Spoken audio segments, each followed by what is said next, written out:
இலங்கை வரவுள்ள பெருமளவு வெளிநாட்டு சுற்றுலா பயணிகள் ஜெட் விமானங்களுக்கும் அனுமதி. முள்ளிவாய்க்கால் நினைவு தூபி இடிப்பு நேரடியாக களத்தில் இறங்கிய இந்தியா அம்பலப்படுத்திய ஹிந்து. 13 சிறுமிகள் 19 முதல் 22 வயதுக்குட்பட்ட 29 இளைஞர்கள் என 54 பேர் கைது. நினைவு தூபி இடித்தளிப்புக்கு பின்னால் உள்ளவர்கள் யார்? உண்மையை அம்பலப்படுத்தினார் துணைவேந்தர். ஐநா மனித உரிமை ஆணைக்குழுவுக்கு முன்னர் கோட்டாபாய எடுக்க உள்ள நடவடிக்கை. தலதா மாளிகையின் ஊழியர்கள் கொரோனா தொற்றா? வெளியானது PCR முடிவுகள். பிரதமர் மஹிந்த தனிமைப்படுத்தப்பட்டாரா? உண்மையான தகவல் வெளியானது. 2021 ஒரே நாளில் அதிகளவான கொரோனா நோய் தொற்றாளர்கள் கண்டுபிடிப்பு. உள்ளூர்வாசிகளுக்கு முற்றாக தடை.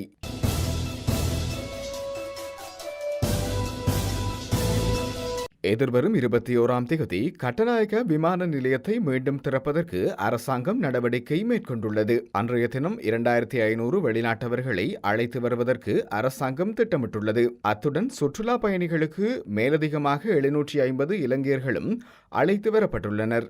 வெளிநாடுகளில் சிக்கிய நிலையில் பதிவு செய்யப்பட்டவர்கள் மாத்திரமே இலங்கை அழைத்து வரப்பட உள்ளனர். ஏனைய வெளிநாட்டு வாழ் இலங்கையர்கள் நாட்டுக்கு வரும் நடவடிக்கை தொடர்ந்தும் நிறுத்தி வைக்கப்பட்டுள்ளது. இதற்கு மேலதிகமாக வேறு விதிமுறைகளின் கீழ் வர்த்தக நடவடிக்கைகளுக்காக இலங்கை வர எதிர்பார்ப்பவர்களுக்கு 21ஆம் தேதி முதல் அனுமதி வழங்கப்பட்டுள்ளது. அழைத்து வரப்படுபவர்கள் தெரிவு செய்யப்பட்ட ஹோட்டல்களை விட்டு வெளியேறாமல் ஹோட்டல்களுக்கு சந்தர்ப்பம் வழங்குவதற்கு சுற்றுலா அமைச்சு தீர்மானித்துள்ளது. அத்துடன் தனியார் ஜெட் விமானம் ஊடாக இலங்கை வருவதற்கு அனுமதி வழங்கப்பட்டுள்ளது. தனிப்பட்ட விமானங்களை ரத்மலானை விமான நிலையத்தில் தரையிறக்க முடியும். சுற்றுலா அபிவிருத்தி அதிகார சபையினால் முன்வைக்கப்பட்டுள்ள புதிய திட்டங்களுக்கு அமைவாக வெளிநாட்டு சுற்றுலா பயணிகள் இலங்கைக்கு வரும்போது PCR பரிசோதனை கட்டாயமாகும். ஹோட்டல்களில் தனிமைப்படுத்தலை நிறைவு செய்யும் சுற்றுலா பயணிகளுக்கு முப்படையினர் அனுமதி வழங்க நடவடிக்கை எடுக்கப்பட்டுள்ளது. யாழ் பல்கலைக்கழகத்தில் அமைக்கப்பட்ட முள்ளிவாய்க்கால் நினைவு தூபி இடித்தளிக்கப்பட்ட சம்பவம் தொடர்பில் இந்தியாவிலிருந்து இலங்கை தலைமைகளுக்கு அந்த தூபியை மீண்டும் கட்டுவது தொடர்பான செய்தியொன்று அனுப்பப்பட்டதாக இந்திய பத்திரிகை தெரிவித்துள்ளது. நினைவு சின்னம் நள்ளிரவில் இடித்தளிக்கப்பட்ட செய்தி வெளியான ஒரு நாள் கழித்து இலங்கைக்கான இந்திய உயர்ஸ்தானிகர் கோபால் பாக்லே பிரதமர் மஹிந்த ராஜபக்சவை சந்தித்துள்ளார். நினைவு தூவி இடித்தளிக்கப்பட்ட நிலைமையில் தமிழகத்தில் ஏற்பட்ட கொந்தளிப்பை அடுத்து இந்திய உயர்ஸ்தானிகர் பிரதமர் மஹிந்த ராஜபக்சவை கடந்த வாரம் சந்தித்து கலந்துரையாடினார் என மஹிந்தவின் ஊடக செயலாளர் ரோஹன வெளிவிட்டு கடந்த ஞாயிற்றுக்கிழமை ஹிந்துவிடம் தெரிவித்துள்ளார். 2009ஆம் ஆண்டில் முள்ளிவாய்க்கால் நடந்த இறுதிக்கட்ட யுத்தத்தில் கொல்லப்பட்ட பொதுமக்களை நினைவு கூறும் வகையில் 2 ஆண்டுகளுக்கு முன் கட்டப்பட்ட நினைவு சின்னத்தை யாழ்ப்பாணம் பல்கலைக்கழக அதிகாரிகள் இரவோடிரவாக அளித்தபோது மாணவர்கள் ஆர்ப்பாட்டம் செய்ய தூண்டியதுடன் போரில் இருந்த தங்கள் அன்புக்குரியவர்களை நினைவு கூறும் தமிழர்களின் உரிமையை தடுக்கும் முயற்சி குறித்து கடுமையான விமர்சனங்களை எழுப்பியது. இந்த இடிப்பை அடுத்து உண்ணாவிரதத்தில் ஈடுபட்ட மாணவர்களை சந்தித்த துணைவேந்தர் பேராசிரியர் ஸ்ரீ சட்குணராஜா குறித்த நினைவு தூவியை மீளவும் கட்டி எழுப்பப்படும் என உறுதியளித்தார். இலங்கையில் போருக்கு பிந்திய சூழ்நிலையில் தமிழர்கள் நடத்திய மற்ற எதிர்ப்புகள், குறிப்பாக பலவந்தமாக காணாமல் போன நபர்களின் குடும்பங்கள் அல்லது இராணுவத்தினரின் வசம் உள்ள நிலையில் மீட்க நடவடிக்கை எடுக்கப்பட்டு வரும் போராட்டங்களுக்கு அதிகாரிகளிடமிருந்து விரைவான பதில் கிடைக்காத போதிலும் இந்த விடயத்திற்கு உடனடியாக பதில் கிடைத்தது. தமிழக முதல்வர் எடப்பாடி பழனிசாமி, திமுக தலைவர் MK ஸ்டாலின் மற்றும் MDMK பொதுச் செயலாளர் வைகோ ஆகியோர் இந்த நடவடிக்கையை கடுமையாக கண்டித்தனர். வெளிவிவகார அமைச்சர் S. ஜெயசங்கர் தனது இலங்கைக்கான பயணத்தை முடித்த ஒரு நாளுக்கு பின்னர் இந்த சம்பவம் நடந்துள்ளதாக அவர் சுட்டிக்காட்டினார். அந்த சமயத்தில் தமிழர்களின் கவலைகளுக்கும் தீர்வு காணும் இலங்கை அரசாங்கத்தை அவர்கள் வலியுறுத்தினர். இந்த சந்தர்ப்பத்தை பிரதமர் மோடி கடுமையாக கண்டிக்க வேண்டும் என ஸ்டாலின் வலியுறுத்தினார். புதுடில்லியில் இந்த சம்பவம் குறித்து உத்தியோகபூர்வ கருத்து எதுவும் தெரிவிக்கவில்லை. ராஜதந்திர ரீதியில் நடவடிக்கையே முன்னெடுக்கப்பட்டுள்ளது. இதேவேளை இந்த இடிப்பு தென்னிந்திய மாநிலமான தமிழகத்தில் எதிர்ப்புகளை மேலும் பரவ வழிவகுக்கும் என்று உயர்ஸ்தானிகர் பாக்லே பிரதமர் மஹிந்த ராஜபக்சவிடம் தெரிவித்ததாக கொழும்பை தளமாக கொண்ட வார இதழான சண்டே டைம்ஸ் செய்தி வெளியிட்டுள்ளது.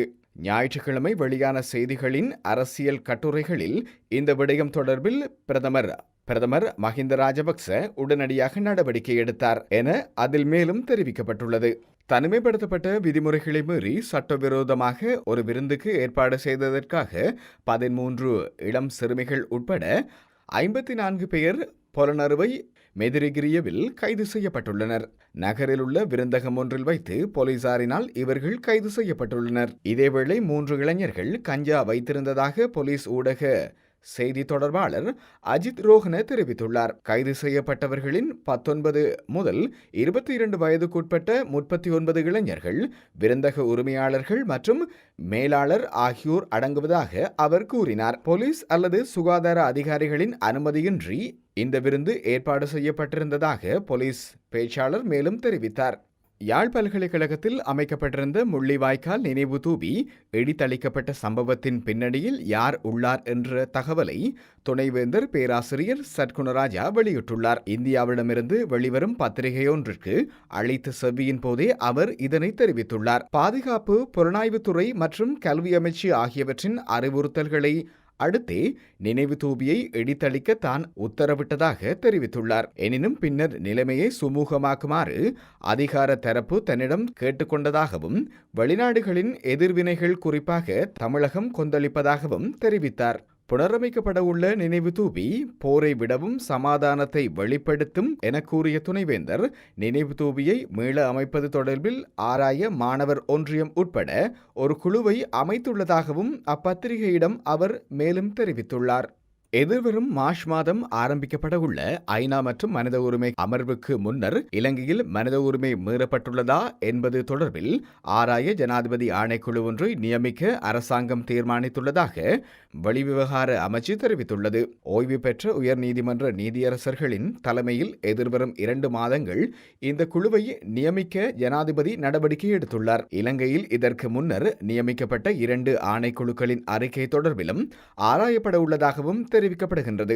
இதேவேளை காணாமல் போனோர் தொடர்பில் ஆராய்வதற்காக நியமிக்கப்பட்ட ஆணைக்குழுவின் அறிக்கை குறித்தும் புதிய ஆணைக்குழு அவதானம் செலுத்தப்பட இருப்பதாகவும் தெரிவிக்கப்படுகின்றது. இதனைத் தொடர்ந்து இந்த விடயம் குறித்த முழுமையான அறிக்கை ஜனாதிபதி கோட்டாபாய ராஜபக்சவிடம் ஆணைக்குழு சமர்ப்பிக்கும் என வெளிவிவகாரத்துறை அமைச்சு தெரிவித்துள்ளது.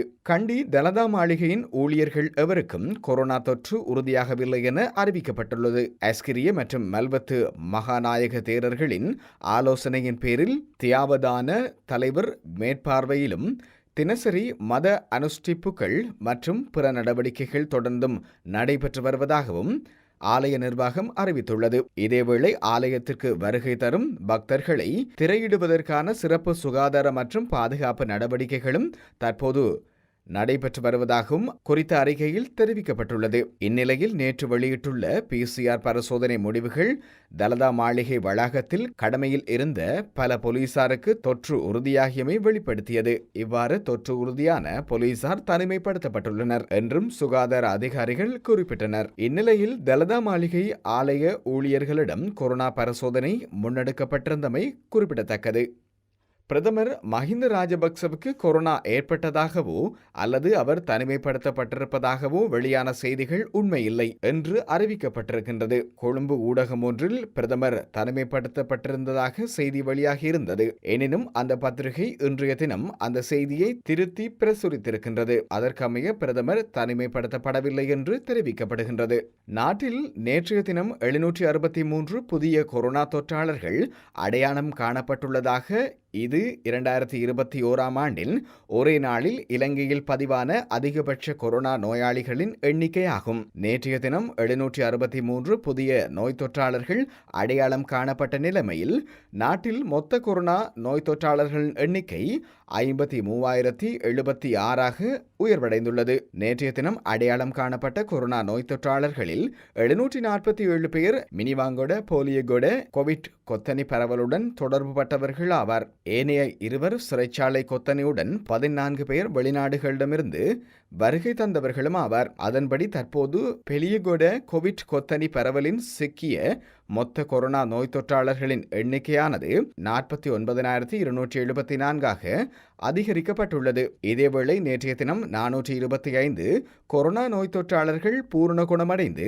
வைத்தியசாலைகளிடமிருந்து வெளியேறியுள்ளமையினால் நாட்டில் கோவிட் தொற்றுக்குள்ளாகி குணமடைந்தோரின் எண்ணிக்கையும் 45,171ஆக உயர்வடைந்துள்ளது.